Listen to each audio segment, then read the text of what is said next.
Make it so. Make it so. Make it so. Make it so. And now, Making It So with Mike Mann and Josh Bald. Hello and welcome to Making It So. My name is Mike Mann. With me as always, Josh Bald. Hey, Mike.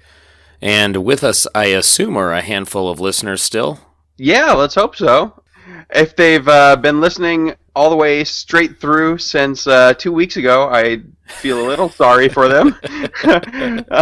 Don't put these on repeat. Yeah, 2 weeks is a bit of a long ways to listen straight through. Yeah. You probably memorized all of our mannerisms by now. Yes. If that's the case, and can handily duplicate our. Oh no! Don't duplicate my speech patterns.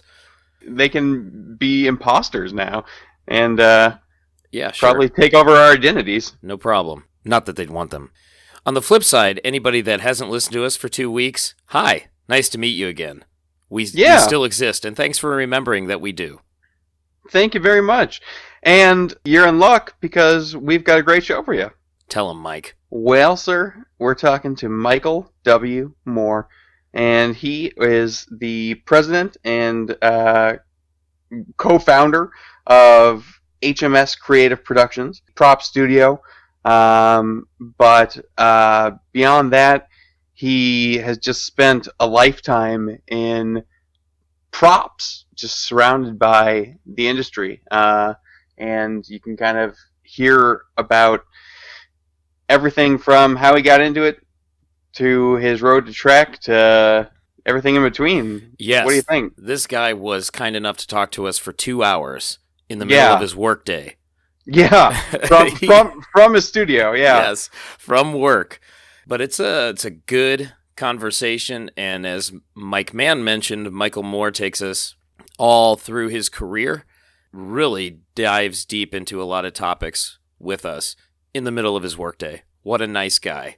I'm going to go even further, and I'm going to claim that if I was going to create a Mount Rushmore for off-camera Trek people, that he should be on it, because he made the props for how many series? 3, 4? He made some for Discovery, too. His shop did. So I'm going to go even further and say, if you were creating such a Mount Rushmore, he would be the one to create it. Well, I was going to say, if you were going to make the mini, you took my joke. Thanks. Yeah. If you were going to make the miniature version, have him make it. He might not want to make it because he's on it. You never know. Yeah, that might get a little meta. But it's But it's a great conversation. I think we should just let him have it. Give the people what they want, and what they want is Michael Moore. All right, I'm going to press the button.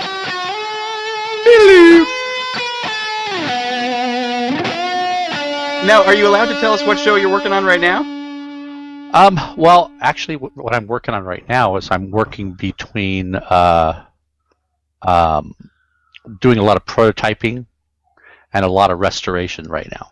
Oh, I saw those sections on your company's website. The restoration part was fascinating. So are you taking older pieces from, there was a Disney section, I think, so you're taking older pieces and refurbishing them or getting them back to their former glory? Yeah, we do a lot, well, and in some cases taking the original piece and making it into a display. Oh, okay. Oh. So we do restoration for Disney itself, but we also do restoration and displays for private individuals who've purchased collectibles, whether they be original or whether it's they got something from the 40s or the 50s and 60s from Disney, and they decided that they want to put it in a display case or make a actual themed display. Oh, that's great. So you must get a lot of neat stuff coming across your workbench there. Yeah, I do. And a lot of it, there's a lot of collectors who have a lot of things that are fairly expensive, and most of those are the people that we do a lot of stuff for, especially the theme stuff, but we're not allowed to actually post any of that stuff because people don't, once again, they don't want to know what they have. They're concerned that, if somebody knew that they had X, that they would, there could be some problems. Oh, I understand. Somebody breaking into your house or something. So. Right. Yeah, you don't want to get that information out there. Yeah. Man, I don't have anything that cool. That's Well, if you've got kids, that's about the same thing. They're just as expensive. Harder to refurbish, though. Well, yes, but at least you can put them in a shower or something and scrub them up. That's true. Which some of the stuff we do, we have to wear gloves, and we have to, it goes in and out of a plastic container, so it doesn't, it's not out in the air too long, and it just really depends on what we're doing. One of the pieces I did a preservation on. I didn't really do a restoration per se. Was the original Blade Runner gun? Oh, is that right? Oh, wow. Neat. Yeah, it was. I was doing a job for Profiles in History, and they wanted they got this in, and they wanted, to repair the electronics that were inside of it to make the LEDs light up again. Over the weekend, I had to do everything I was going to do. Oh, wow. That sounds How like do a you tight operate turnaround. Yeah. Well, it's always a tight turnaround because everybody has these expectations that everybody can get things done in a day.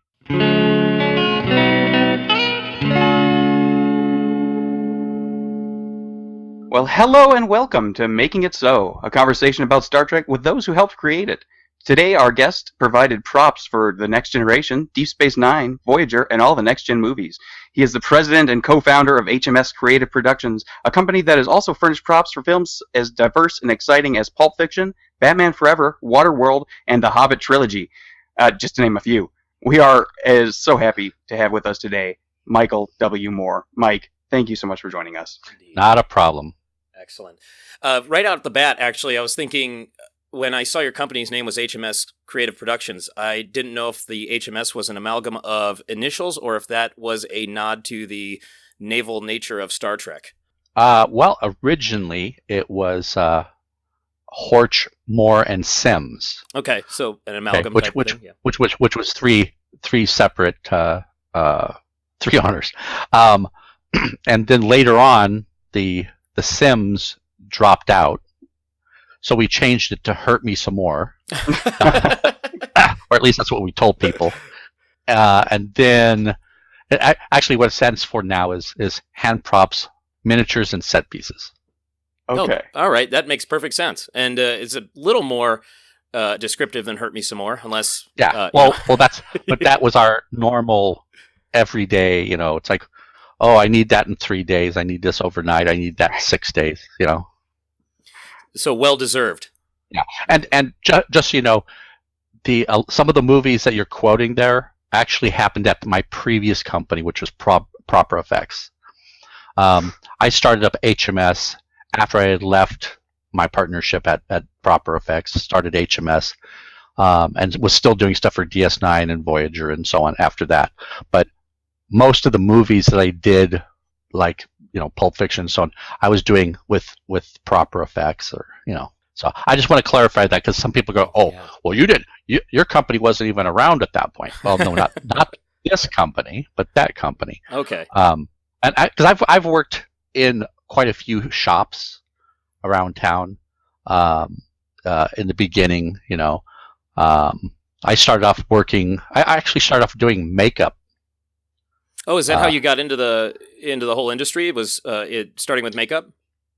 Well, no, I got into the industry because I was working with a guy who wanted me to help him build some stuff for the Universal Studio Tour, and they used to have a Buck Rogers thing where you'd go in and you'd sit. They show you how they used to shoot the Buck Rogers ships, and then they'd go to the around a psych to another section which would show you the Buck Rogers TV show. It had Wilma Deering and all that. Oh, neat. And I was helping them build the ships as well as other items for that. And then I went out of it entirely because I was actually still in high school when I was doing that. I was working on weekends doing that. Oh, nice. I actually have worked at JCPenney's when I first started. And then from JCPenney's, I actually started working in aerospace. Oh, is that right? Wow. Oh, really? I actually worked at a company that we made stuff for the B-1B bomber, the blah blah blah blah blah, and parts for the space shuttle. So you made the real thing before you made props for the fictitious thing. Well, I was always making props, from probably, I'd say from about 78 or so, I was always making something. Okay. Yeah. For pay and or in your spare time. No. I mean, I actually used to go to conventions as a teenager. And had fun.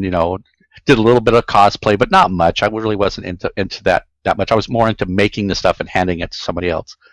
And as far as makeup, I worked on Reanimator and Troll. These are all low budget shows. Reanimator, Troll. There's a whole. If you look at the IMDb page, you'd see a whole bunch of stuff on there. But there's just a lot. I've done a lot of stuff, and then I decided, you know what?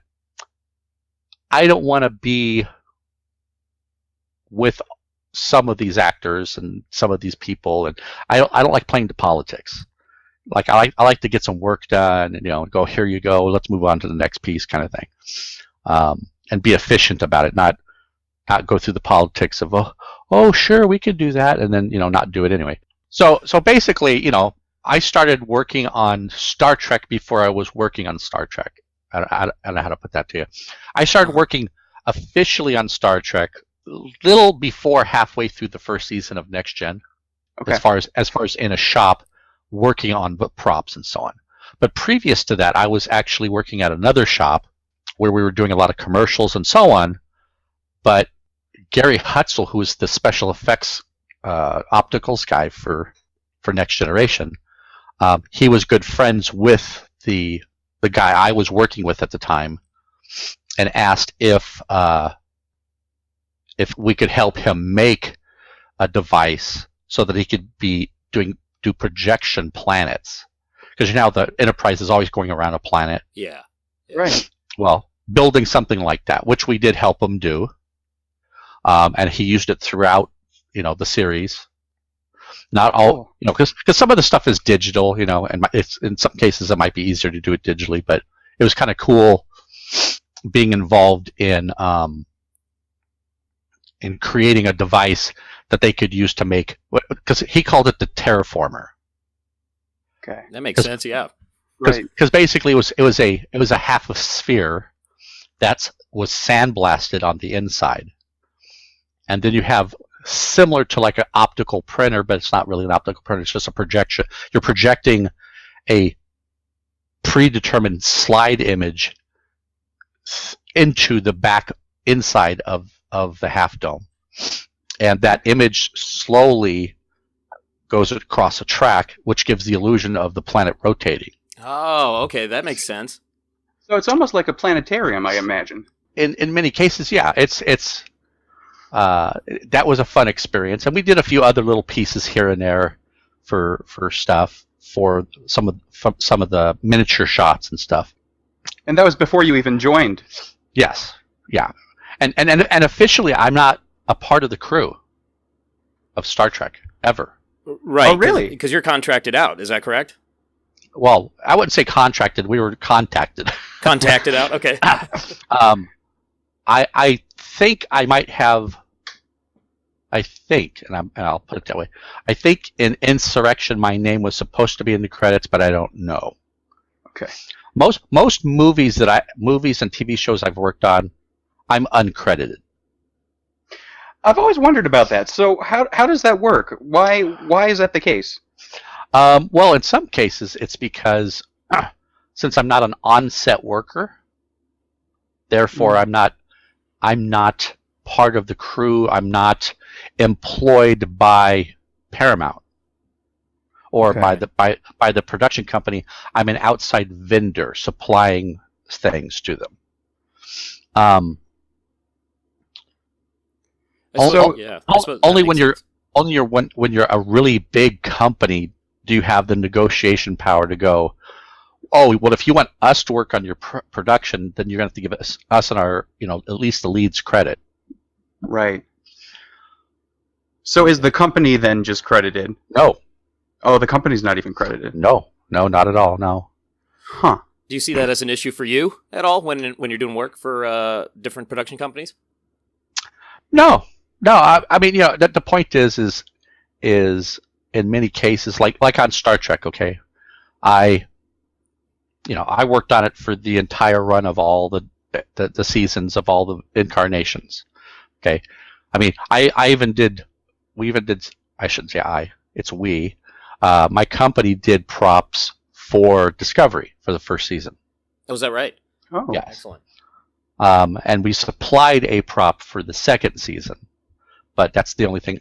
But they're still using our props in the second season.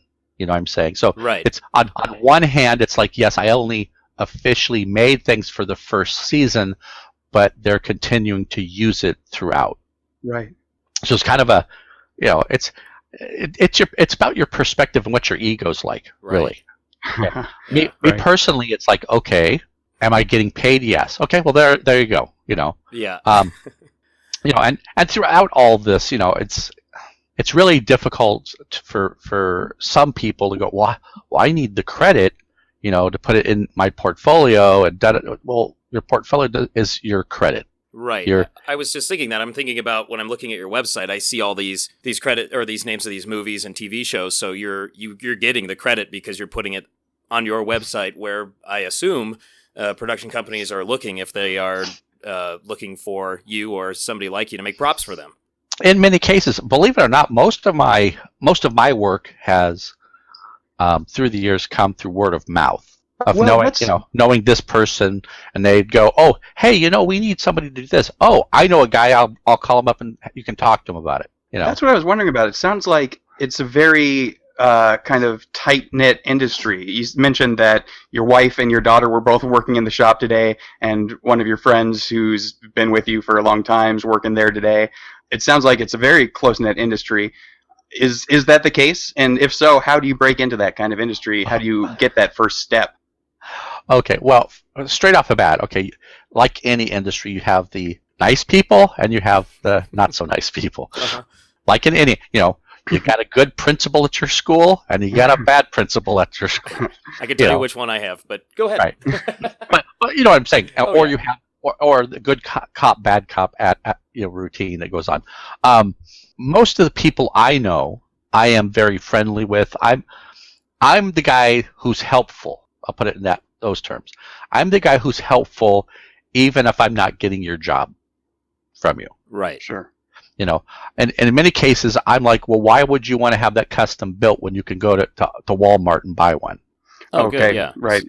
I will do it, because some people go, well, aren't you just talking yourself out of a job? And I'm like, that's up to you. If you want me to build it, I'll build it and I'll give you a price, but you can get the same thing over it, da-da-da. Or if I know for a fact that a prop house that I have worked at, or I know people at, have something that they're looking for, yes, I could be that guy and go, yeah, I can do that for you, and I'll go to that shop and rent it from them myself, and then rent it to the other people or buy it, But how is that going to help the person? I'm not in it to be the butt. Yeah. It sounds like you want to direct people to the source, so that you're not being a middleman, or B, essentially wasting their time and probably yours. Right. And the thing is if it isn't my thing that I do, it's like, can I do prosthetics? Of course I can. Can I make molds to make prosthetics? Yes, of course. Can we do the sculpture of the prosthetics? Can we do monster suits? Can we do?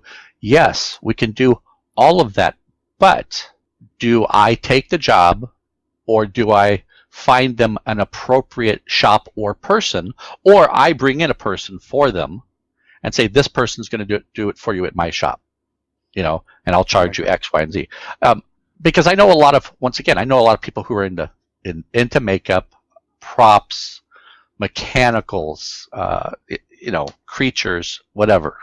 If I feel that it's just on the cusp of me not being able to work it out the way they're talking about it, I may refer them to one of my friends for the job. Oh, that's fair.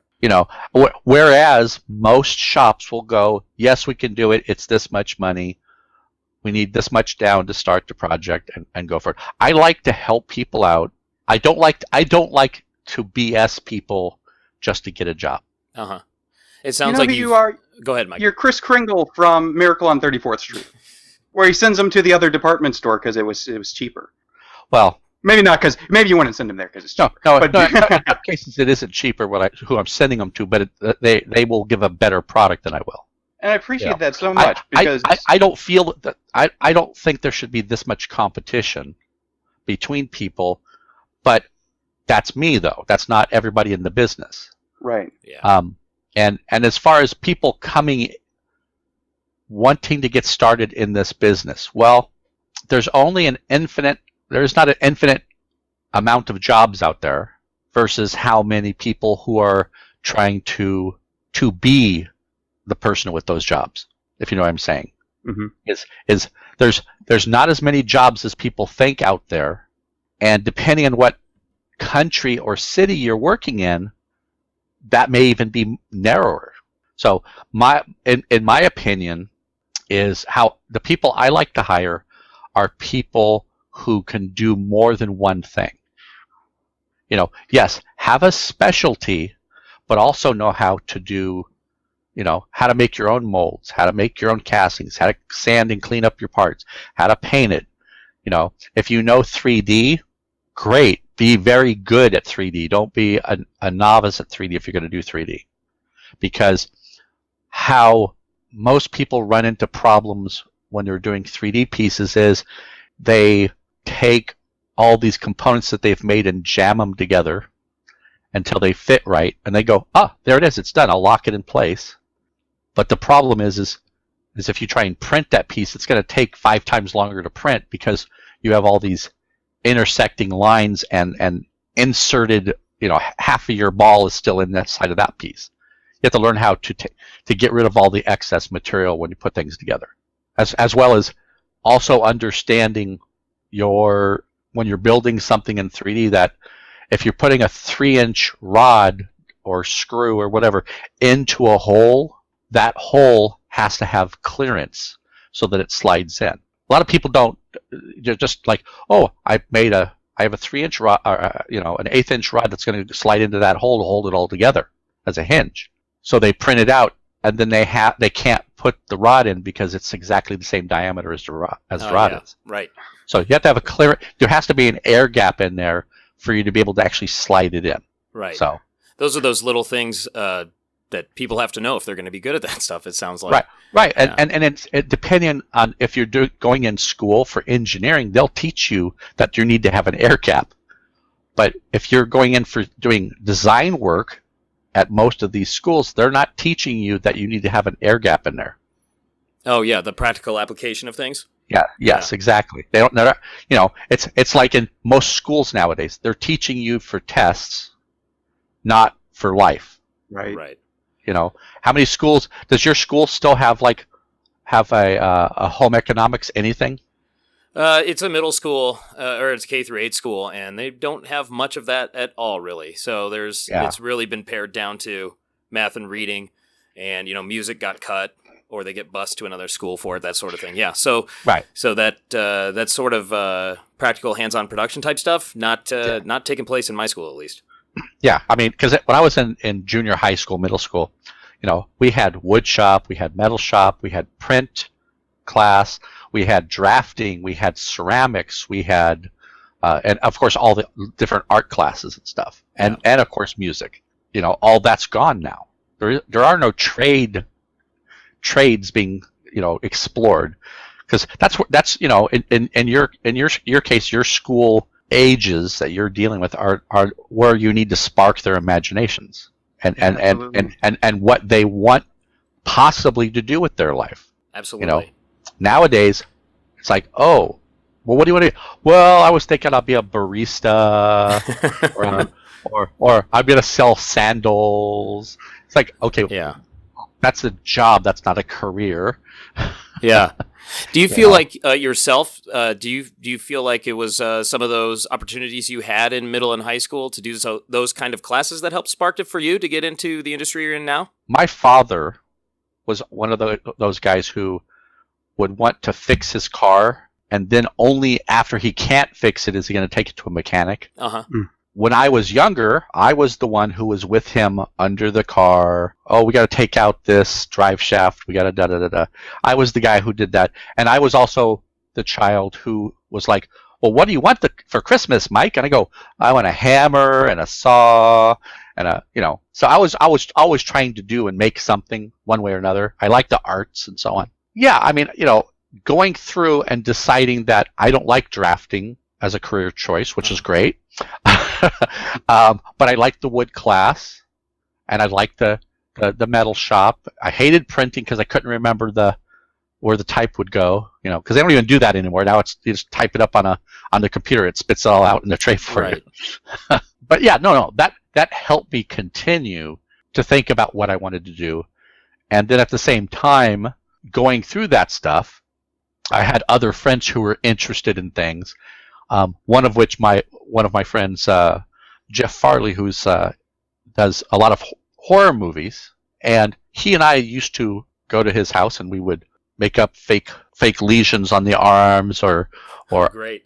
eye cover pieces and so on. We dabbled in a bunch of different stuff. I was in drama class in high school, which I can't follow a script to save my life. And that's fine, because in some cases it's a lot better not that, if you're off the cuff anyway. In general, yeah, I mean, I think that a lot of kids nowadays aren't being allowed to explore things that could change their lives. Uh-huh. It's more nowadays. It's more of, okay, are you for Trump? Are you for this? Are you for Hillary Clinton or blah blah blah? It turns into, okay, so how many options do you have right now? Okay, so I really want to be into politics. Why? If that's your calling, that's your calling. That's fine. If you want to be a teacher, be a teacher. But there's not a whole lot of, I'll use the word that we used to use in my high school, which was mentoring. Oh, sure, yeah. And, there isn't a lot of that anymore. And when I say that, I'm not talking about just like having a specific one person to help guide you into what you're wanting. I'm talking about that, it's the whole school system helping you to understand what you want to be and how you want to do it and so on. Because it's not always about the money. Yeah, there's been a lot of push. I live in Oregon, by the way, so there's been a lot of push up here into STEM, which is the buzzword for that a lot of states are using, of course, science, technology, engineering, mathematics. So you've got a little bit of a revival. You're not seeing the same vocational type classes that you used to, but there is more of a push to get kids out into the community and to establish community partnerships with businesses and in these industries, so that students can see those opportunities, experience them, long before they're making college plans or trade school plans, post-secondary plans. So there is a bit of a pushback towards that in a different form. It's got a different name and all that. But to your point, I would be more than happy to send you half a dozen bored 8th graders to learn a trade, because that's how they learn, with their hands and their visual. And exactly. School doesn't necessarily give them that opportunity all the time. Well, and the other factor is that not everybody learns the same way. Absolutely. And that is the biggest problem that I'm seeing is, okay, so all of your kids, okay, so you've found out that that's a visual learner, that's a listener, that's a person who has to have hands-on in one way or another. Right. Or they're doing something while you're talking and they're getting it all. Yeah. And that's what they need to do is, okay, now all of you people who are visual learners, you're over in that class. Right. And everybody who's a listener, you're in this class, and then you have that. Because the simple fact is, as you're catering to more of their learning styles, they're going to learn more, unlike what they're doing now. Right. Yeah. So Right. the big challenge now is, of course, to play to somebody's strengths as much as you can, but also develop the other areas so that they can be, if they're not much of an if they're not much of a verbal processor, that you can give them those opportunities so they can get better at that, because, of course, that's a career skill, that sort of thing. Exactly. And it's like, I used to hate doing, I've been doing conventions, most of my life, as far as attending, as well as in some cases being a speaker. In the beginning, it was like, oh man, going to have to get up on stage. But that's one reason why I was in drama, at that point, because I'm like, if I'm going to get into any of this, I'm going to end up having to talk to people. Yeah. I need to be able to put on a persona of like I'm confident, even though I'm shaken. Mhm. Totally understandable. Yeah. But that's the thing. It's it was one of my outlets. Like, see, what's really funny about all of this is that I build props and everything, but my hobby is puppetry. Oh, really? Is that right? I like to build puppets. Like I go to Comic-Con every year. Okay. I don't know if you know who the company EFX is. They do collectibles. They did Star Trek collectibles, but now they're doing Star Wars collectibles and Marvel stuff. I stand at their booth every year with a puppet on my hand and interact with people coming in and out. And this is at Comic-Con. So tons of people. And I have lots of fun. I don't, it's like, oh, can I get a picture? Sure. There it is. There's the puppet. No, I want you to, whatever. Okay, well, there you go. I'm going to use the word, I'm not an attention whore. Sure. Okay. Because in puppetry, especially that type of puppetry, when the puppet is active and talking, the puppeteer is invisible. Right. That's the goal, right? No. You don't even have to try very hard. Uh-huh. Well, yeah. It's as soon as a puppet starts talking and interacting with the person who's in front of you, they usually lock on and start having a conversation with the puppet. Absolutely, yeah. And and some people find it very hard to even notice that you're still standing there, which is great. Yeah. And that's one of the things that while my youngest son was growing up, I purchased an Elmo stuffed animal, and I converted it into an Elmo puppet for him. Great to have him interact with Elmo and have him read out of his books that he was having trouble with to Elmo telling him the story. Oh, absolutely. That's a fantastic way to take the pressure off. Once Elmo started talking and once he started talking with Elmo, I was gone, and Elmo would occasionally, when I had trouble with word, go, "Hey, Dad," Mm-hmm. And you don't even have to do the voice, okay, in reality. The puppet is the character. The voice just helps it along. And if you get close, you're good enough. Because they're interacting with one of their friends when they're talking to a puppet. Absolutely. Oh, that's a great thing you did for your kid. That's fantastic. Because there's all kinds of reading therapy type things where puppets work. There's been programs where kids are reading to dogs, which, the dog's not going to judge them or correct them. So let them read. It takes that pressure and takes that anxiety away. Exactly. Yeah. And that's the thing with, I keep trying to, when we're at these conventions, we have a lot of people who come through, and a lot of adults, and I'm talking like famous football players will come up to where I'm at, prancing over like they're 4 years old That's to come talk to the puppet. But we also have people who are at Comic-Con who have their special needs children. Yeah. We had one particular child come in who was in a fetal position, hands gripped in, and I mean, basically, his mother said, "I usually get a word a month out of them." Wow. So my wife has a Fraggle puppet from Fraggle Rock that she carries around when she decides she's going to participate in puppetry, and she got down to the child's level in a carrier and started talking to the child and touching its hand gently with the fuzzy hand, and very slowly his hands were ungripping and he started interacting with the puppet. Fantastic. His mother started crying, going, "I can't believe that he's talking to the puppet. We have tried everything." She goes, "We haven't tried puppets, obviously." And my wife is very child oriented and so on. So she got down there and talked to him. And then we actually had people in line, adults. This is how rude people can be, is we had adults in line while we're taking care of this special needs child going, "Hey, can we get our photo with the puppet or not?" Oh, geez. It's like, when we're done, children come first, period. Right.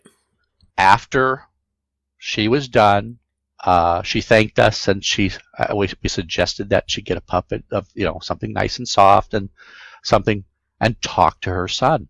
And that happened.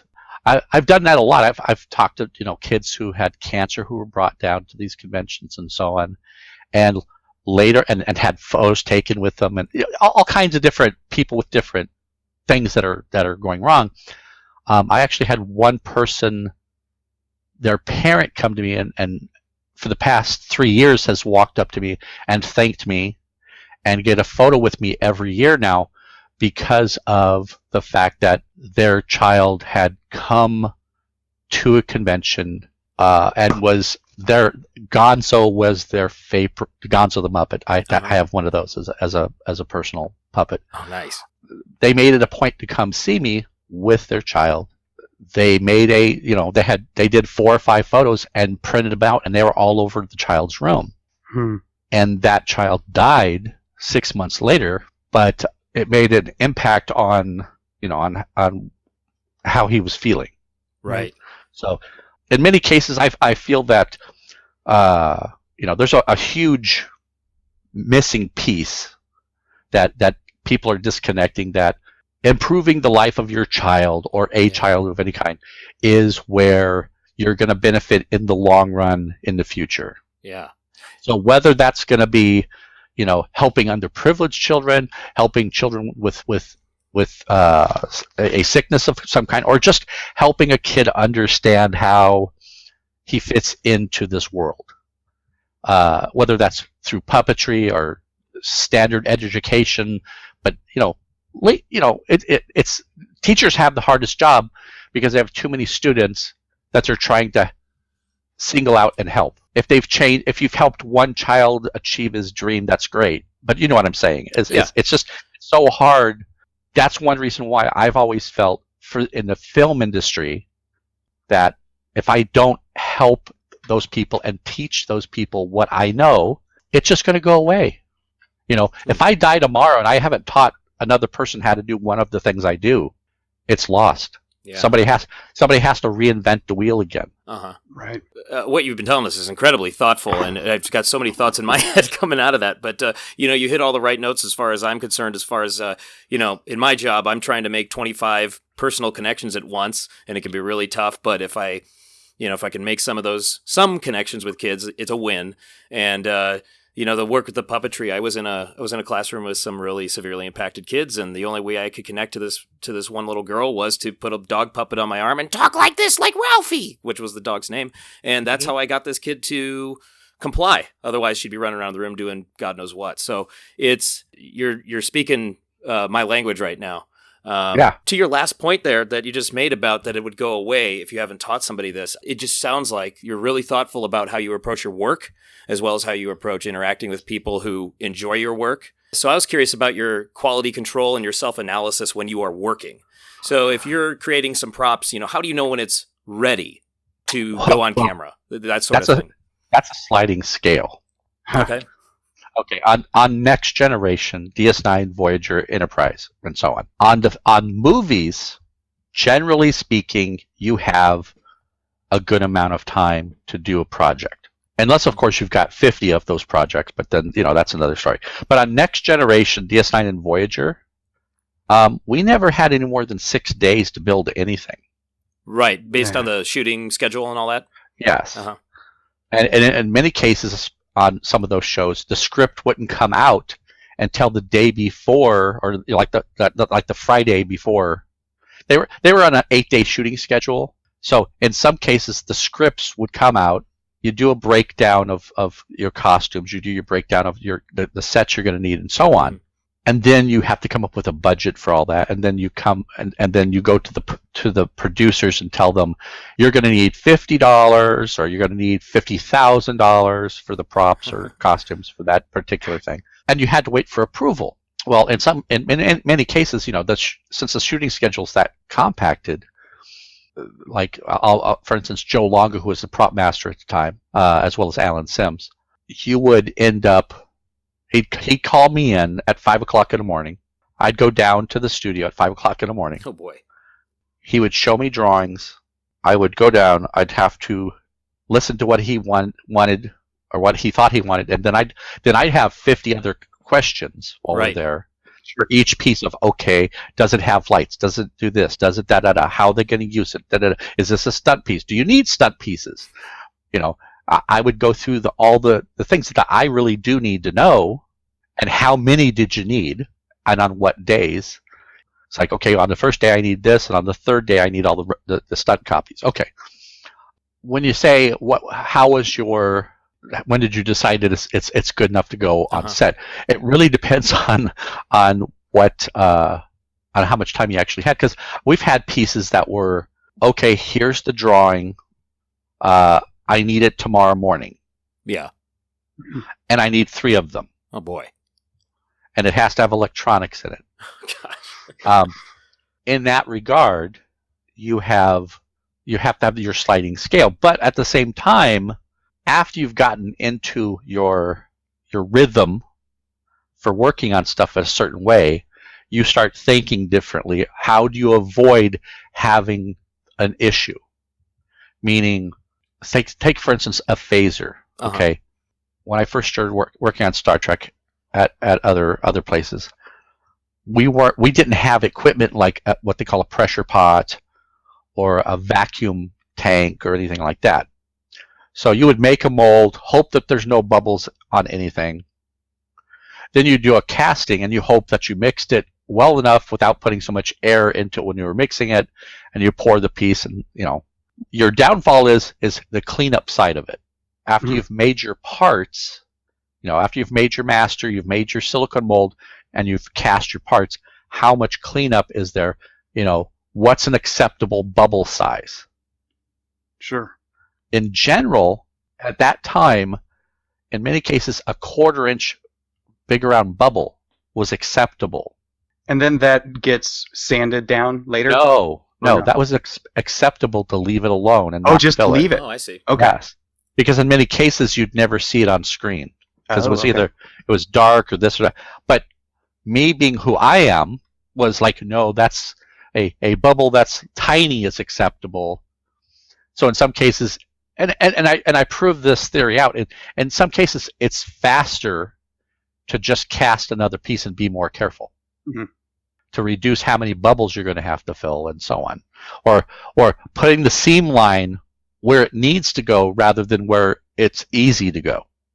Sure. So when I came into the picture, I was coming out of the aerospace industry, so I had certain ideas in my head how things should be how they should work. So you're able to apply some of those experiences to your new. I mean, because when I was working in aerospace, the only people who understood how epoxies and silicones worked were the engineers in that company. Everybody else didn't get it. Nobody else had ever used them before they worked there. Whereas me, I was using silicone already and urethane resins and epoxies and stuff in my garage through high school and so on. As a hobbyist, right? Yeah.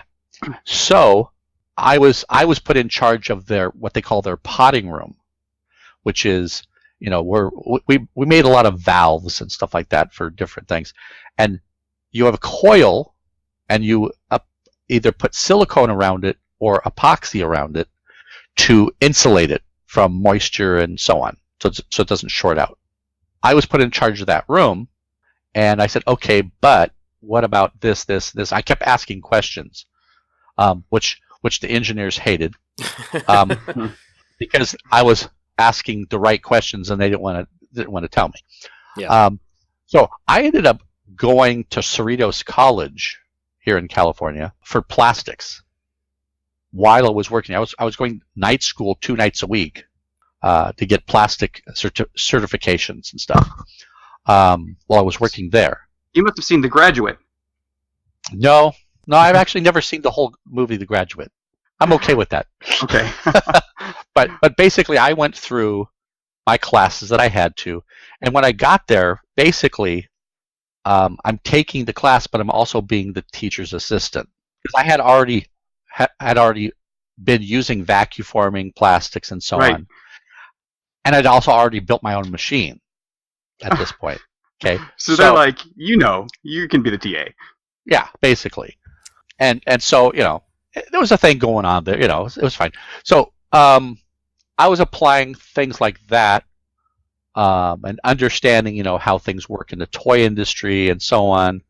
I started doing things like, when you have two parts you're going to stick together, that like the battery door for a prop, they would, the normal process would be, you're going to make your parts, drill a hole, and then use a wood screw to hold that door on.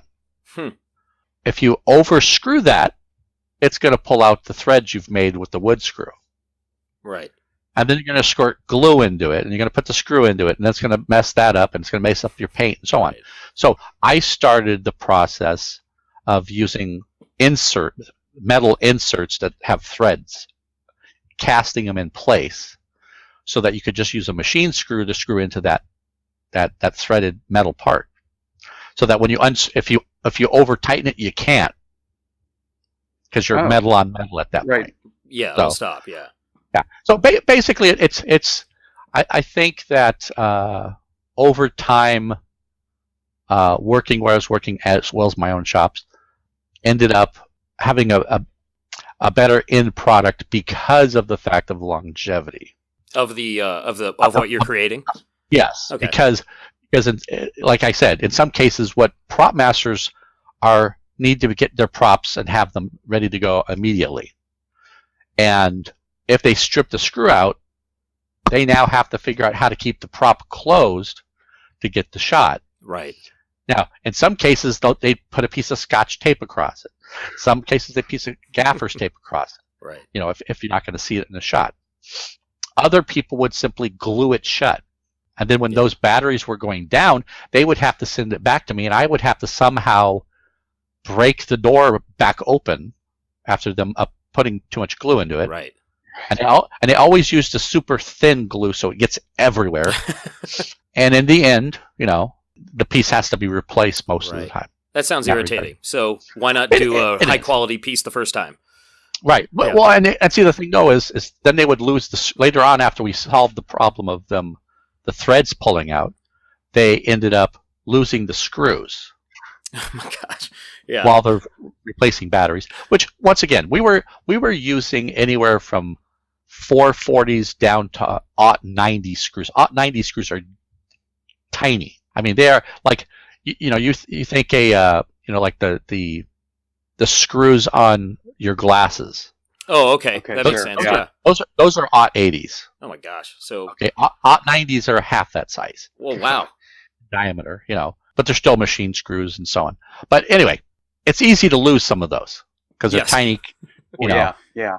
So we always made up a care package, that had like a variety of screws that we would always use, and actually a miniature set of screwdrivers and all this Nice. other stuff, just to curb the problem.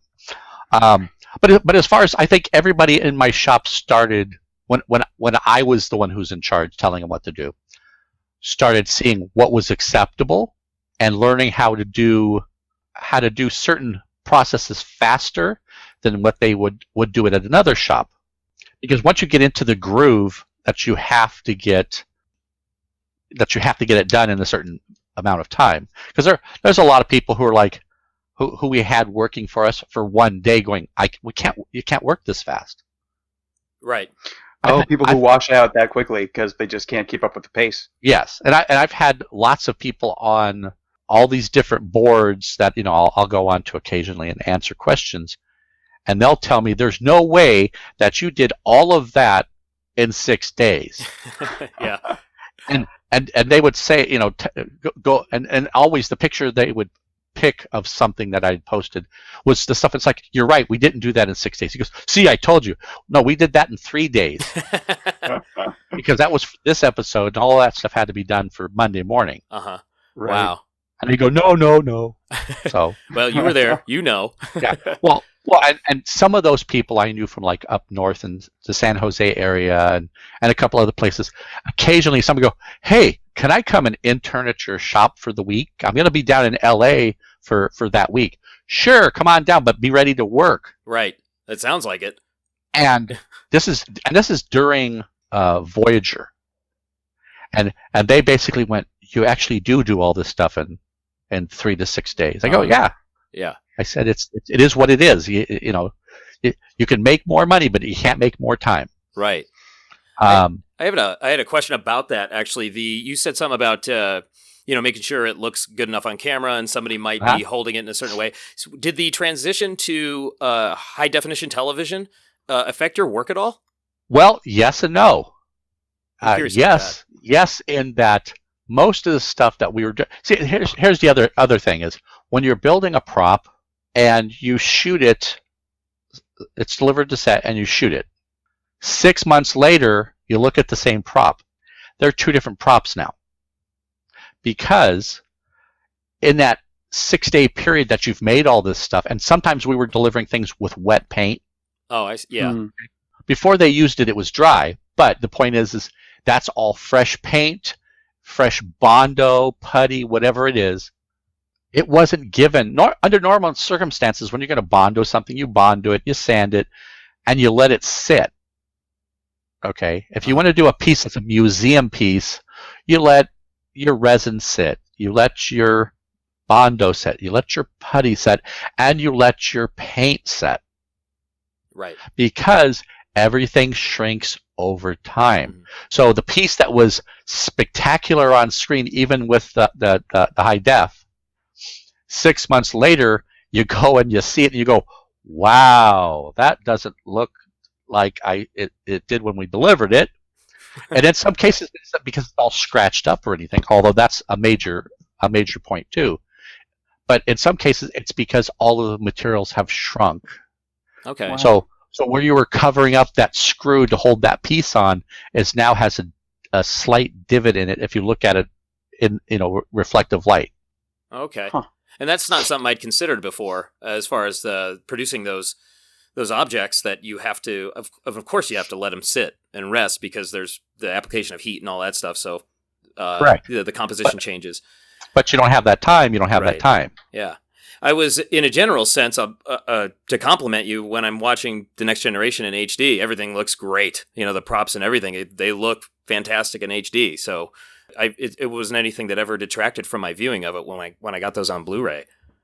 Uh-huh. So It's true. Everything holds together beautifully. yeah, it all looks great. Another question I was curious about was the change of technologies over time.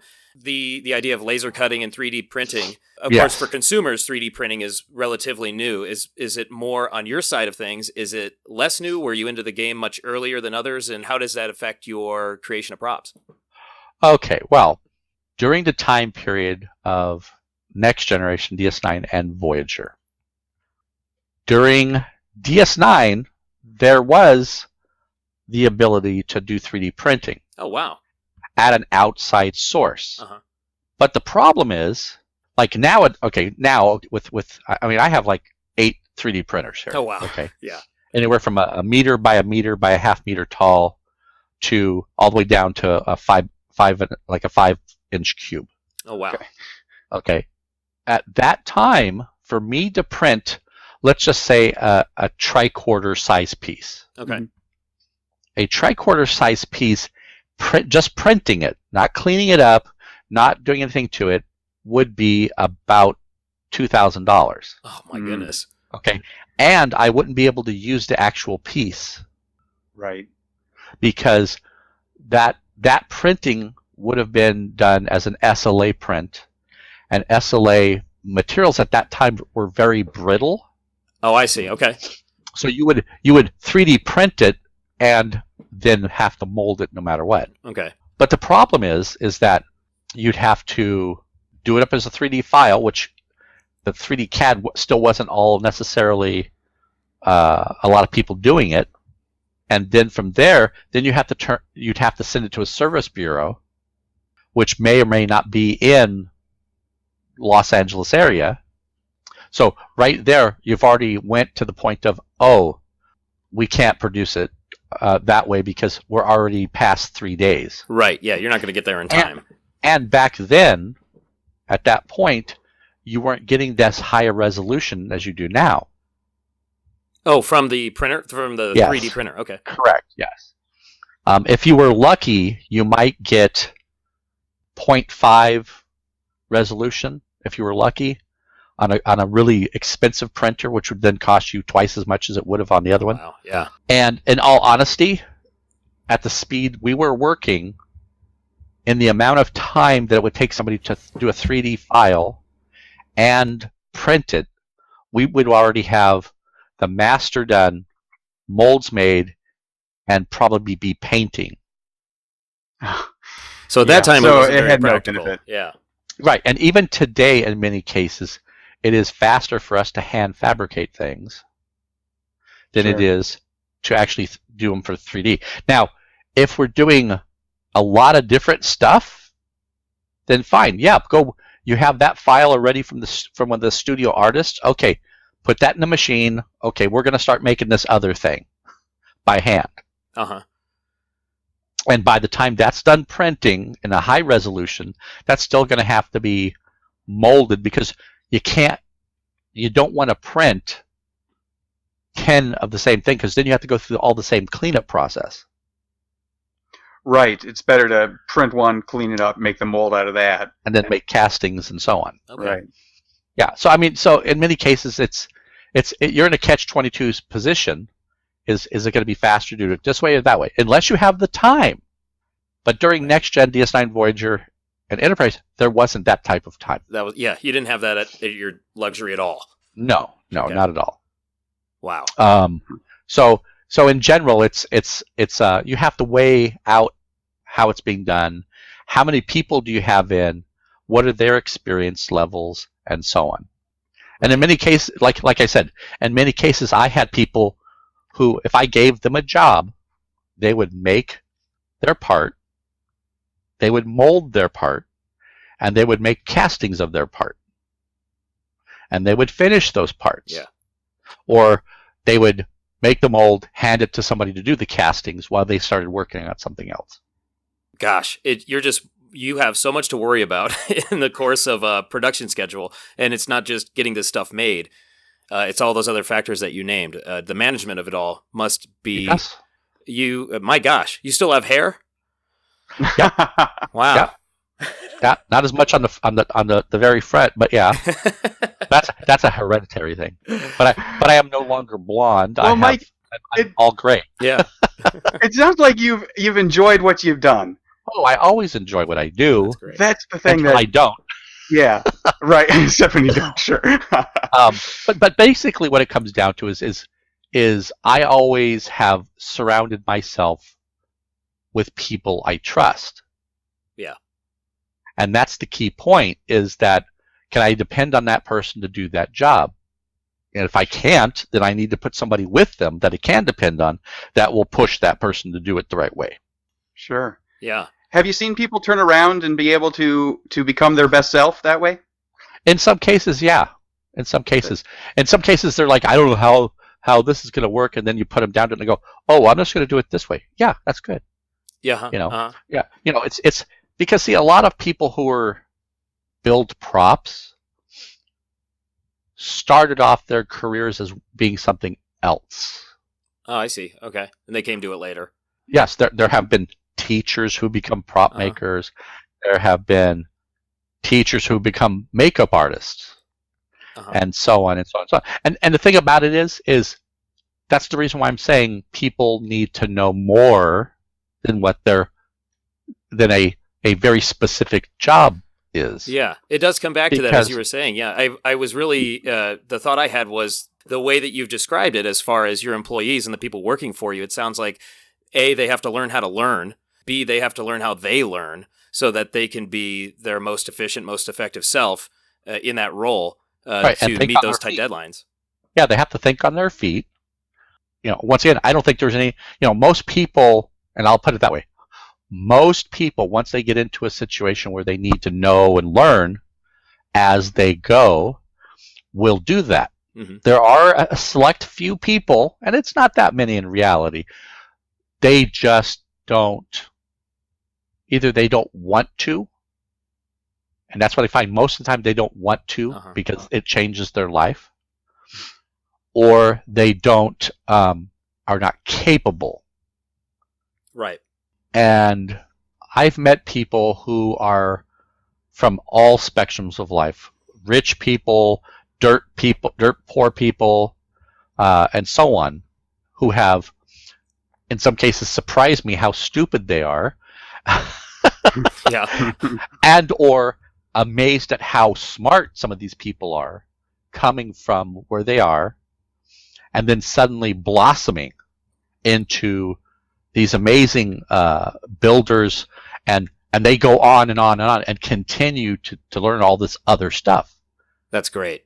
But Yeah. but once again, they weren't the people, and I find the people who are not necessarily nurtured, and I'll put it that way. It's not.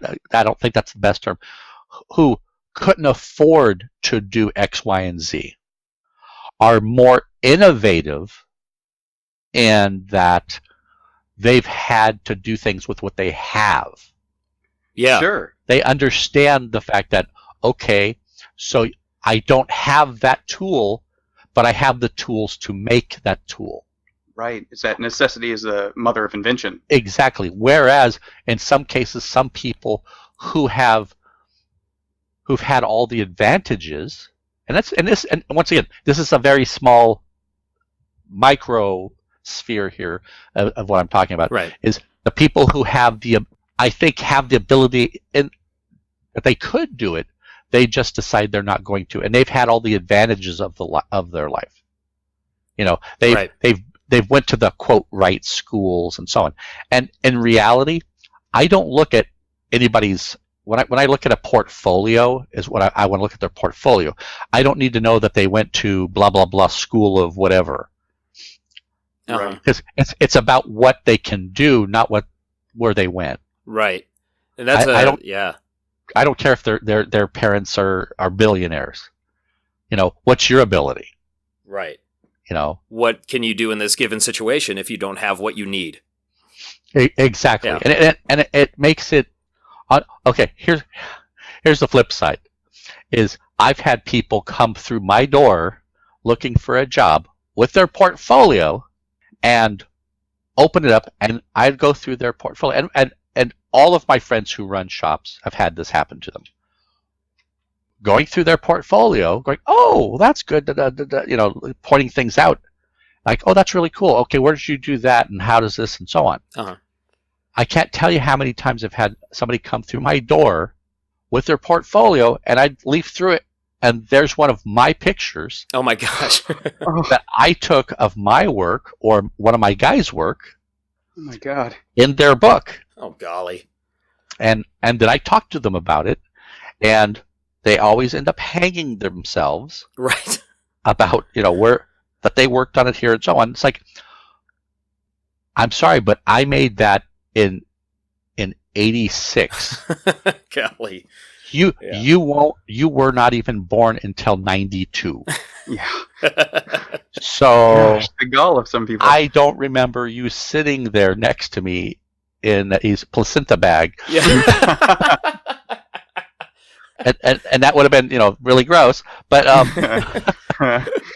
but you know, but it happens all the time. Wow. You know? And in some cases, it's people, some kids who are really talented are just trying to get something to wow you with, and it's like, dude, show me what you have, not what you've stolen.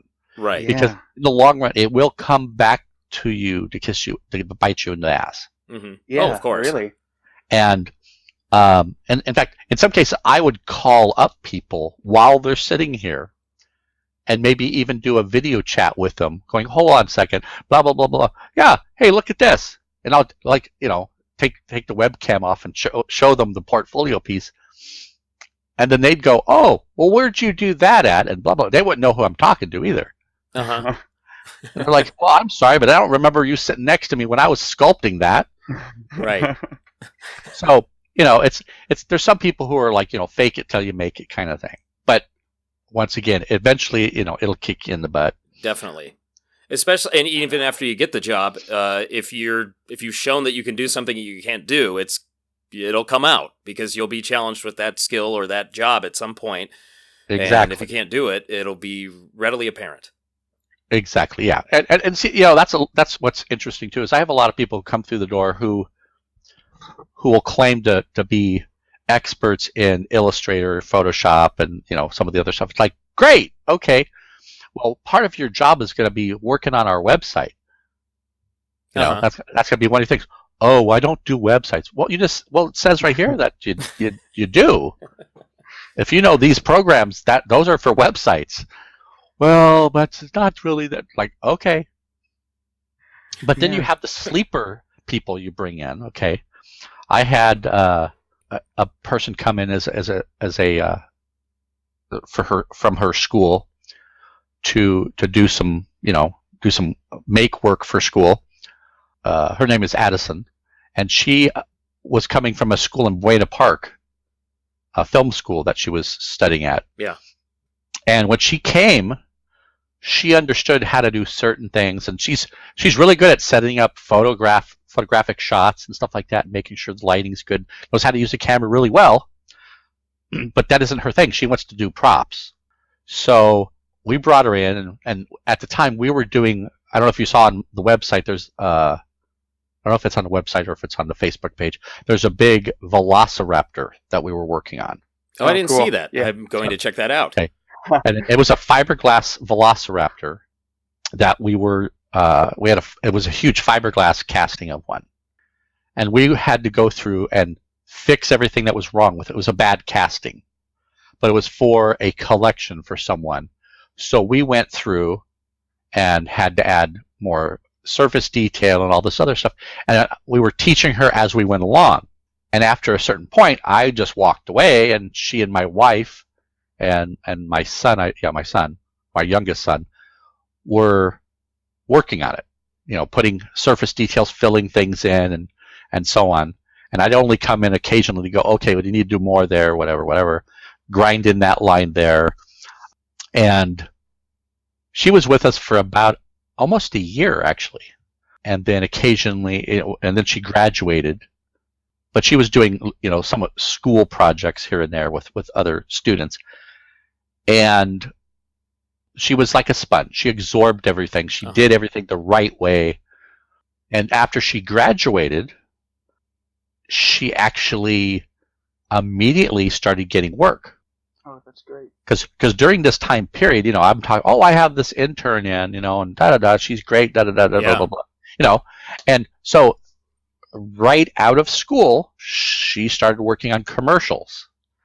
And then she started working on some, short Sundance films and stuff like that. I don't know what she's doing right now because I haven't actually physically talked to her since after her wedding to her new husband, which was last year. But she's still doing all this stuff continuously. She'll call me up occasionally and go, "Hey, Mike, how would I do this?" Right. And so on. So and once again, I'm going to answer her question and tell her how I would do it. Right. And then she takes it from there. But once again, pass it on. Right. Yeah, that thread's right there again.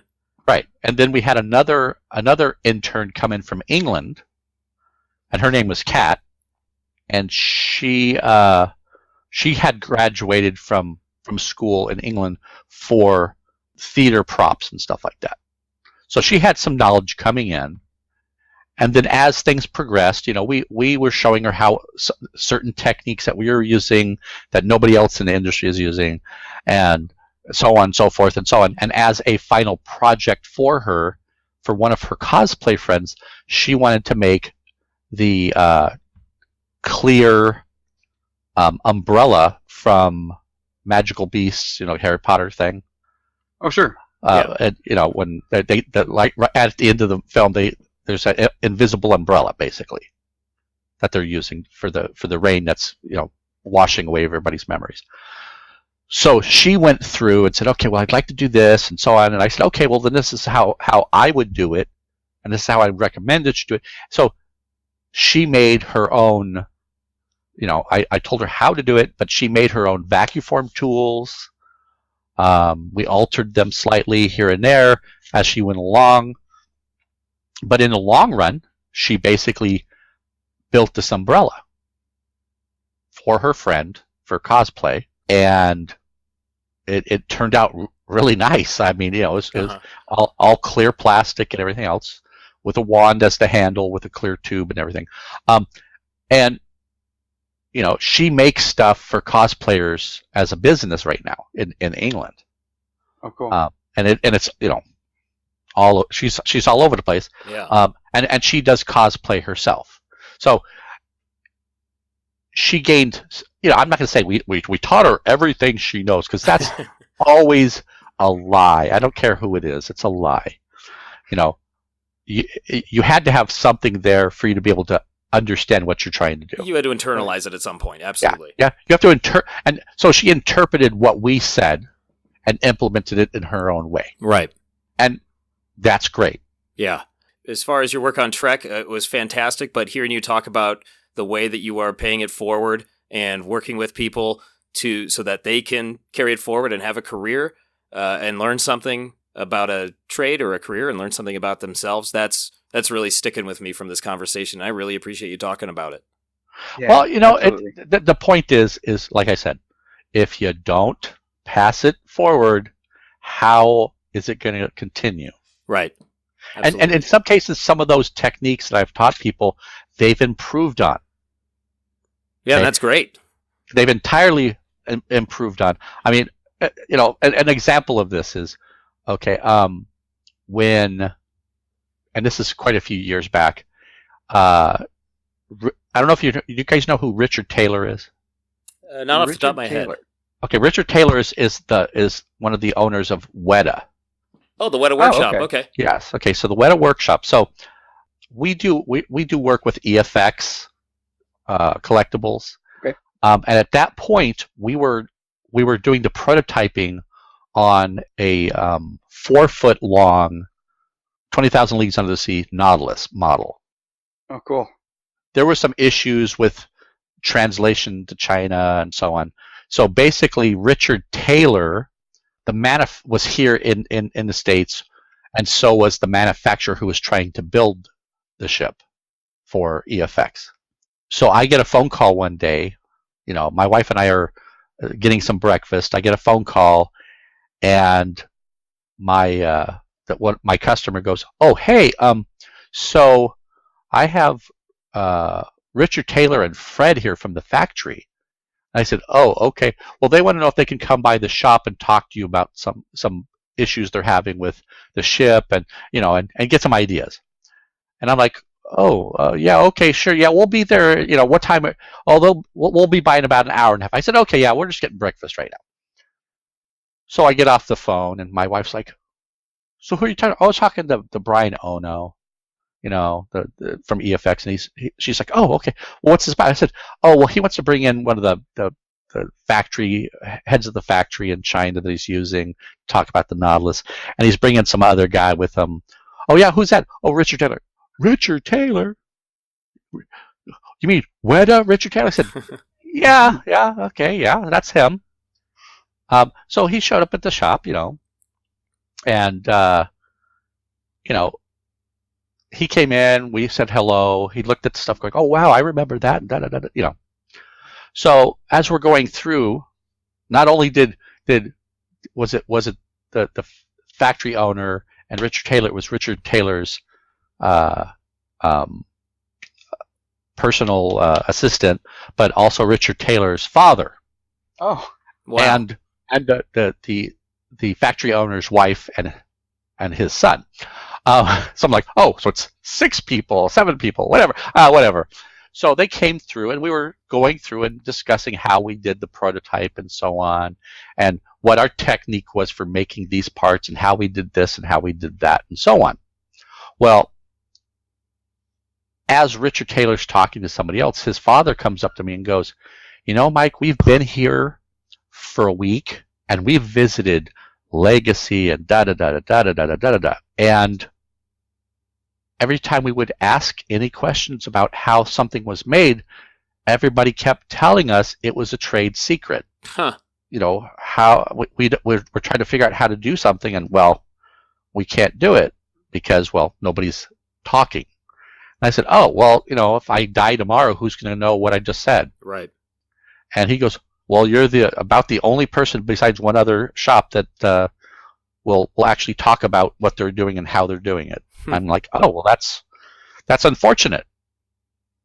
So Yeah. at the end of that day, because he was supposed to be at our shop for a half hour, he was there for 4 hours.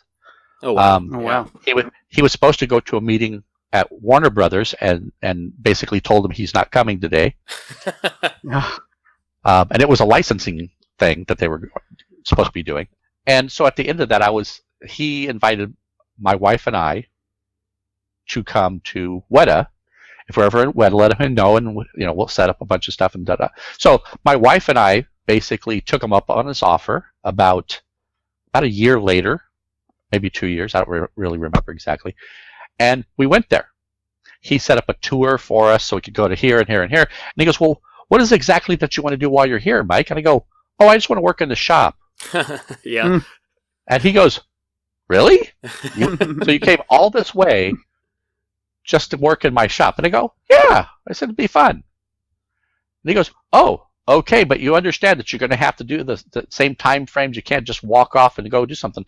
I expect my stuff to get done. And I go, Richard, not a problem. Nice.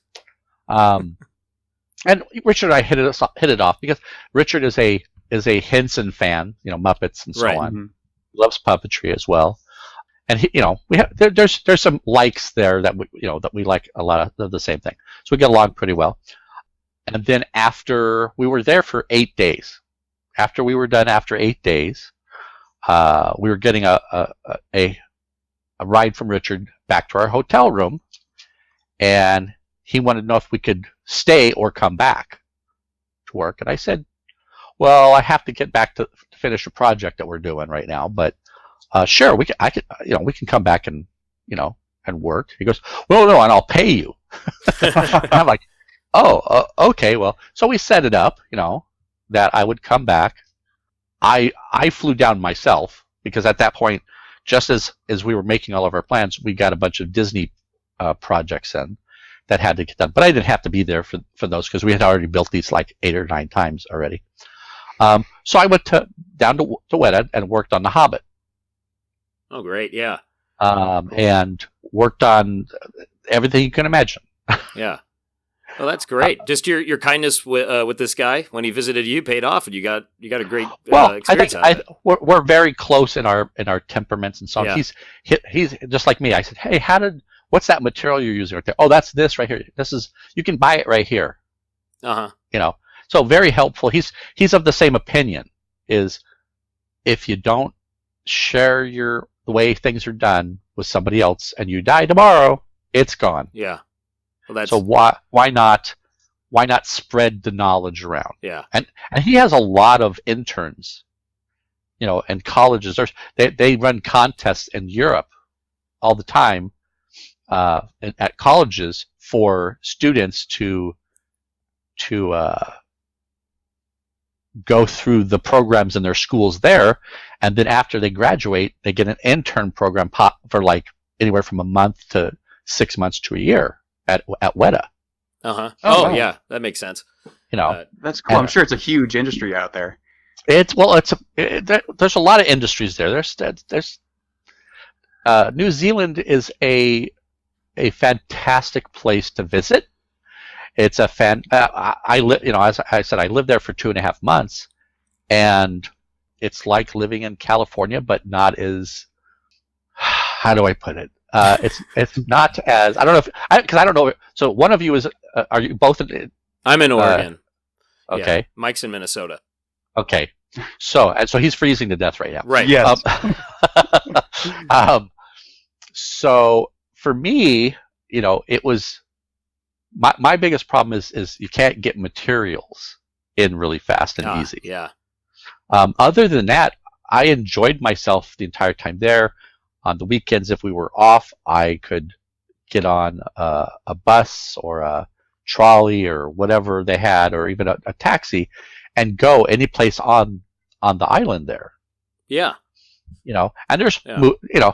some people, oh, there's nothing there. It's like, what are you talking about? There's an airport there. There's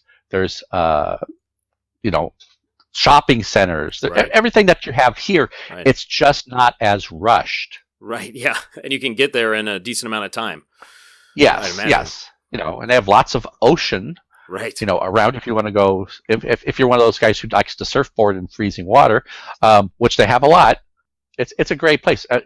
Weta itself is a great place to work if you can get in there.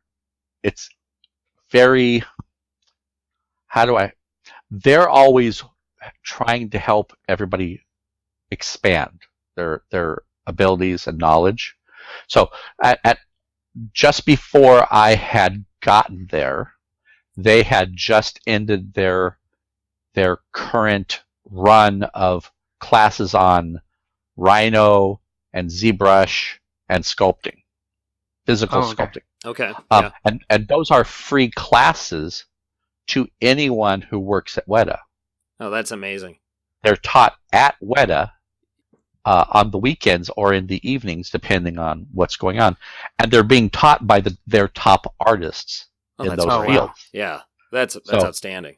So you automatically are already getting, someone who does know what they're talking about and working in the industry. Yeah. That's a world-class class, I guess, Yeah. for lack of a better term.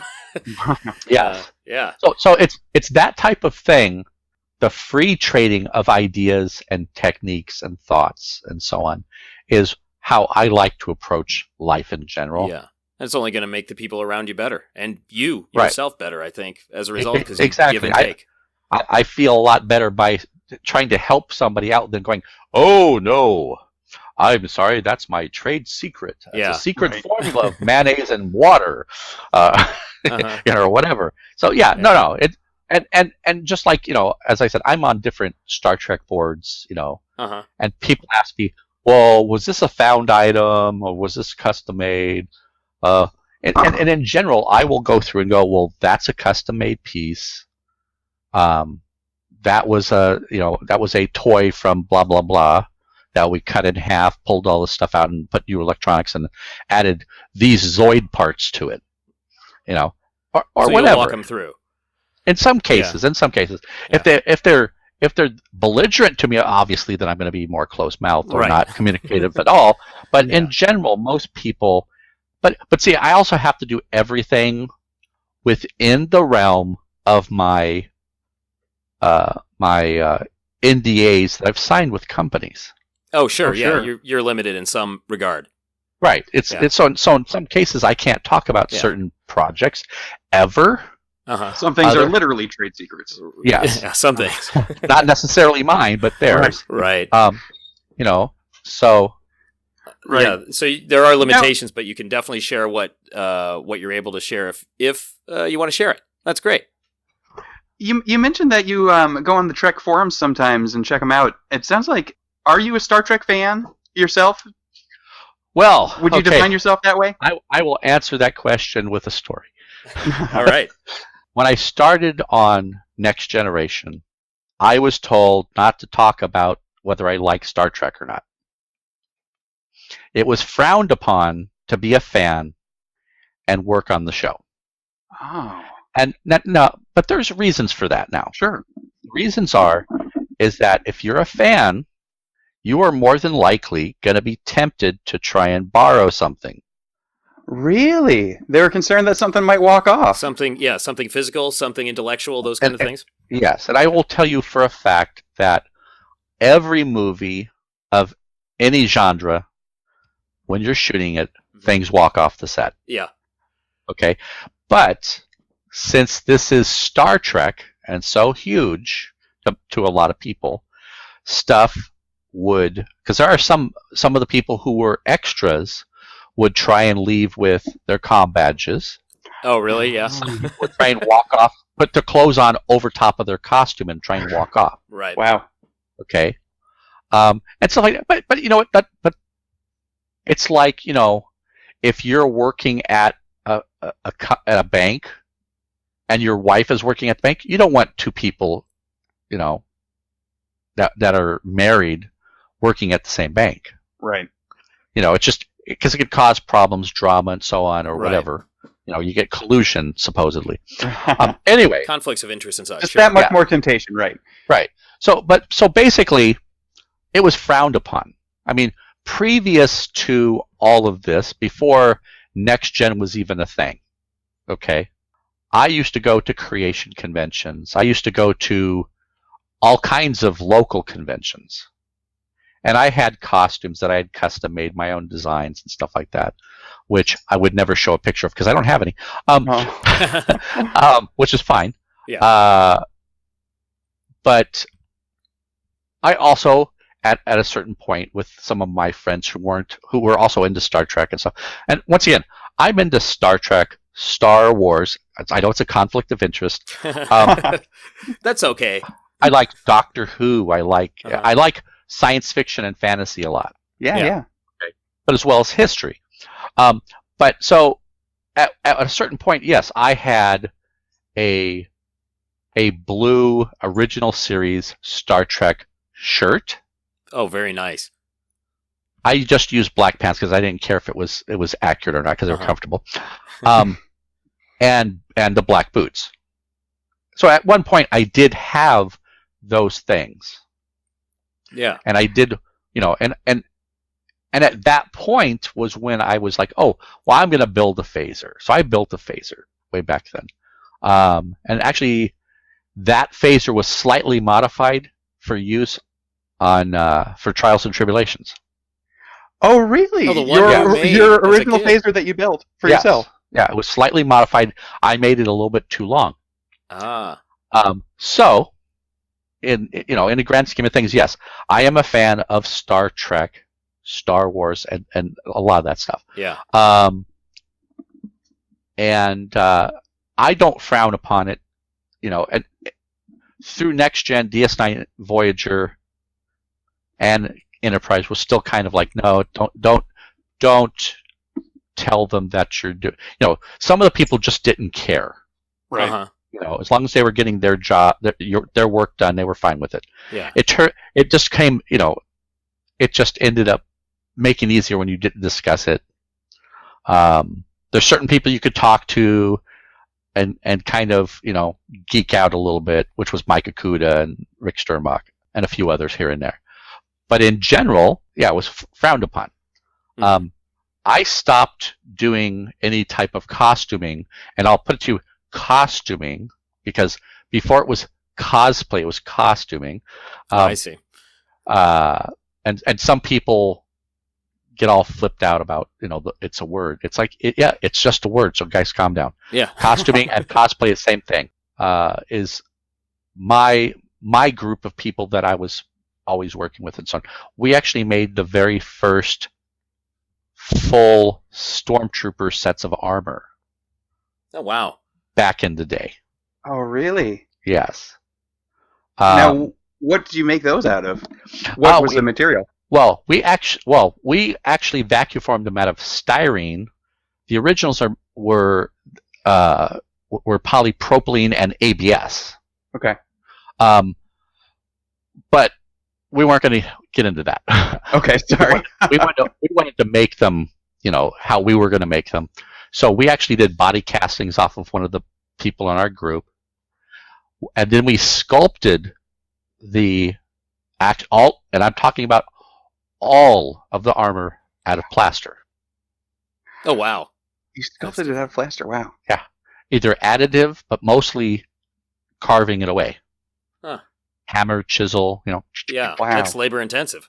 Oh yeah, Yeah. it was, and we built, I think it was 6 or 8 suits, and they had the very first Starlog convention in Los Angeles. We were disqualified in the costume contest because the two of the 3 judges were from Lucasfilm. Oh, my. Oh, no. We were disqualified because they said we stole the costumes. Yeah, they were too They good. thought they were real. Oh, wow. That's Except for- amazing. except for our helmet was about 30% too big. Hmm. So It was that it was convincing, though, to somebody from it was- Lucasfilm. That's amazing. it was a backhanded slap compliment. Yeah. Yeah. Probably the best. So- Yeah. So on and right. on and on and on and on. It's like, so through all this time, I've always helped people build costumes. Yeah. We did a Darth Vader, C-3PO, R2D2s, blah blah blah blah blah blah blah blah blah. Other, Spawn costumes, Ooh, Spawn Spawn. Oh, characters. you've run the gamut. Oh, well, I mean, like I said, I like fantasies. Yeah. Yeah. Horror fantasy. You have And this. everything else. You have this unique ability that if you enjoy something or fancy something, you can go and recreate it really effectively. That's the visual elements. So that's those costume or those prop elements. That's really neat. That's definitely not something I can do, or a lot of people can do. Well, I was curious how it felt weekly working on a show where you're making the props, but then also watching it as a fan. Okay, well, to be honest with you, okay, as far as watching the episode, I still haven't seen all the episodes. Okay. Oh, okay. I haven't Interesting. because in some cases, my day, the only time I was able to watch a lot of the episodes was at the end of the season during hiatus. Right. I mean, Just because you were too busy. Yeah. Definitely. right. So, and the thing about it is okay. So when we were working on DS9, okay, my shop, Proper Effects, my business partner Paul Pearson and I had this business, and while we were working on DS9 from about I think it was about the 4th season, is when we were also doing, exactly at the same time, we were doing Sequest. Wow. Yeah, I saw that on your website. That was there. Yeah. So you were doing a lot. And then somewhere mixed into all that in that same time period, we were also doing Space Above and Beyond Oh wow. and Earth 2. And we were also working on other films at the same time. So you did say you still have your hair. Yeah, but I'm basically gray. Yeah. And Wow. so I mean, there's, once again, people say, well, you can't possibly work on that many shows at the same time. Well, you can if you're in the right mindset, and you have enough people that you can divide them up into teams and so on. Right, and that you can trust. Yeah, and so you can. But once again, it's always been that type of thing. No matter where I've worked, I've always been working on multiple projects at the same time. Yeah. And that Do you takes its caffeinate, own Mike? Are skill you a set. coffee guy? No, actually, I'm not. I drink a lot of soda. Soda, okay. That'll get you there. Well, yes, it also gets you kidney stones and Oh sure. gallstones, and Ooh, no fun. which I have. Oh man. But I'm used to passing them, so it's not too bad anymore. Oh my gosh. You say that so casually. Well, you know what? It's I've, out of all of my family members, I'm the closest one besides my wife to know what it feels like to have a baby. That's there. That's a pretty good comparison, I'd imagine. Well, As close as it gets, maybe. I think it's as close as a guy can get. Yeah. To Yeah. knowing, and that's funny is because while my wife was 9 months pregnant with my first son, is when I passed my first stone. Oh. Impeccable timing. And I mean, she was ready to go when I was so I was in the hospital myself with her on the other side. I was in the bed, Oh wow. Oh my gosh. and they were doing X-rays and doing all the stuff to see where the stone is. and- Uh-huh. oh man. no. Oh my God. I mean, I it thought it was was sympathy pains. it was the worst pain I have ever had in my life, Oh no. I'm sure. and it comes in waves. Ugh. It's not just a constant. It's like, okay, a little bit. Oh, Yeah. Oh no. I've cut myself to the bone more than once, and that didn't Yeah. hurt that like anything like that. So. See, now I think I understand why HMS stood for Hurt Me Some More for a while. Among other things, yes. Yeah, okay, good. I'm Yeah. on the right path. Well, Mike, you have we've been hurting you for about 2 hours now. yeah, It's fine. It's It's it's so fine. kind of you to go this long talking to us. We really appreciate it. It's not a problem. Excellent. Oh, we appreciate it so much. Yeah. We usually end these now with Mike's stupid question. That'd be Mike Mann's stupid question. So if Uh-huh. you can grin and bear Mike's stupid question, we'll do that and get you out of here. But it's not even that stupid this time. I couldn't think of this a really stupid question. It's It's actually just a pretty good mediocre stupid. Yeah. No, the question I got for you this week is if you had a real working version of any prop that you've made, if you could have your own working version of any prop, what would it be? That is a really good question. Just so you know, I've never had that question. Okay, all excellent. right.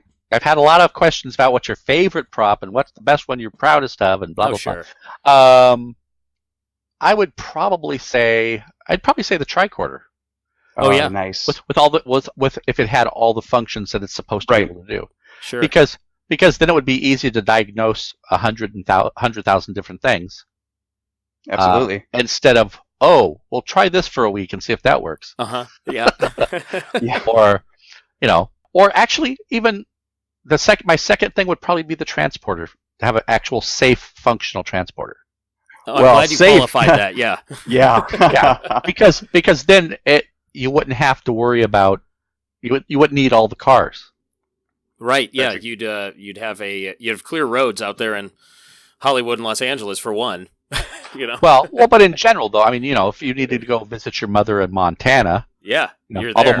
my mother's in Virginia, but if you needed to visit somebody during this rainstorm / snowstorm that's going across the country here, you could instantaneously be there to help them with stuff, or have them come to you away from how cold it is. Right. Oh, Mike Yeah. Mann probably would Yes, love that. I right would. now. I would pop on over and visit you guys. or like for humanitarian aid. Oh, well, these people all need fuel for their heaters. Okay, Right. there it is. Yeah. The practical application, endless applications to that for sure. Yeah, or the portable transporter would be great, because then, okay, we're here at Beverly and blah blah blah. We've had a 4-car, crack up this person's, fractured 3 vertebrae, blah blah blah. Bzzzt, Yeah. You're in the hospital immediately, instead of okay, we got to try and get an ambulance down here during rush hour. Right. And you've already diagnosed them with your tricorder. Yeah. That's great. Well, I think, Mike Moore, once again, you've proved that you're all about paying it forward and true. helping others, which is probably the most Star Trek thing there is. So I think that's as good a place as any for us to say thank you so much for joining us, and we thank everyone else for joining us as well on this episode. Thanks a lot, so- Mike. You're welcome. Anytime. It was a great chat. Thank you.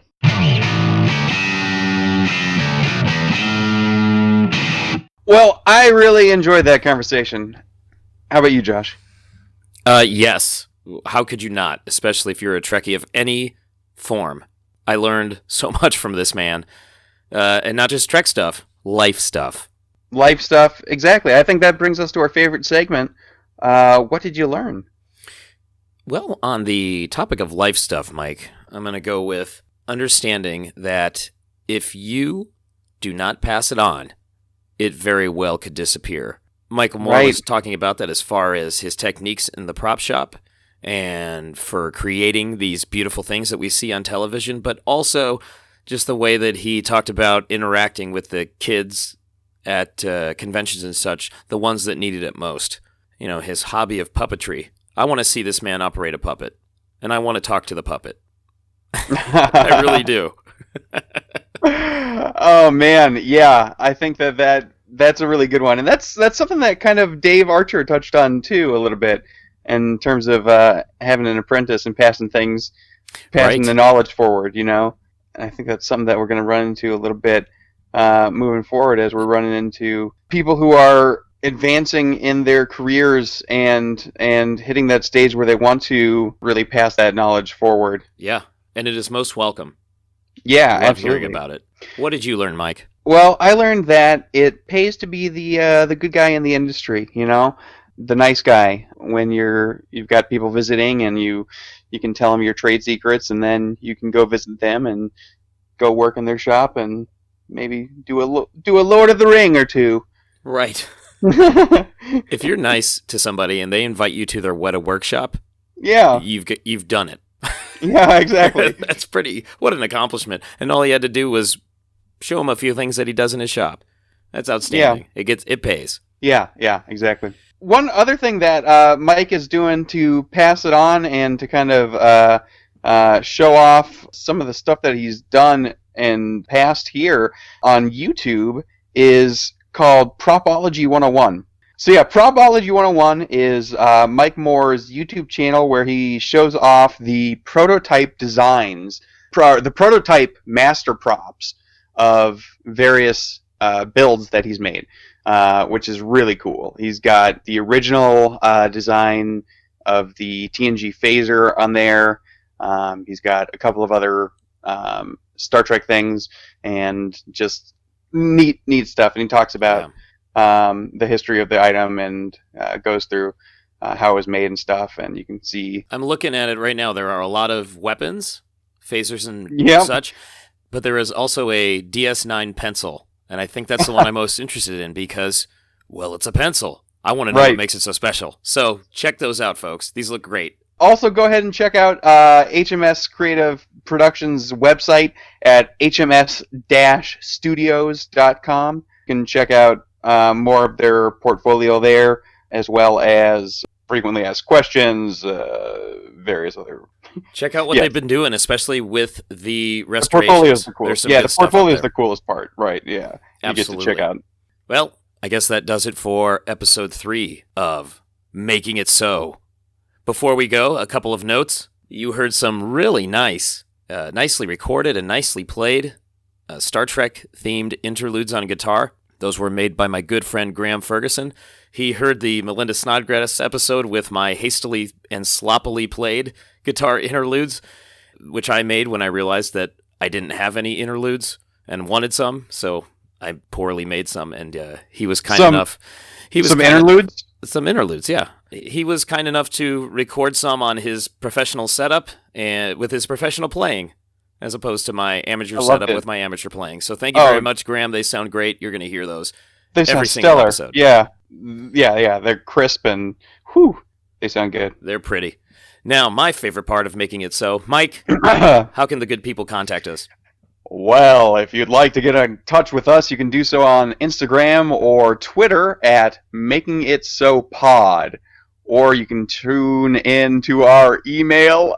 Of course you can. Everybody tunes into the email. Our email address is makingitsopod@gmail.com. Are we on the Facebook? We're on the Facebook. You can search Making It So Pod. Find us on the Facebook there, that way. Yeah, we'll be posting links to some of Mike Moore's work and some of his videos and some of his good stuff that's all over the internet over the next couple of weeks. So check those out. We'll have some content for you. And we will be back in 2 weeks with Rick Sternbach. Oh my gosh, right next to Michael Moore on the Mount Rushmore of Trek. Without a doubt. Yeah. This Mount Rushmore is going to be getting crowded. We won't limit it to 4. Okay. These two guys are totally deserving. And Rick, we've already recorded and had a lovely conversation with. Don't tell them as well. Don't tell them. Shh, it's okay. They'll think that we're going to record it later. We're going to record it later. That's the stuff, yeah. You guys have been such troopers to hang in there listening to us. Prattle on. Have a wonderful evening, day, sleep, waking hours, whatever you're doing. You're probably sleeping. Yeah, have you gotten this far? Probably. Right. You just left it on while you were falling asleep, and we've invaded your dreams. Stay safe out there. Wake up. It has been made so. Thanks for listening. Live long and prosper. Make it so.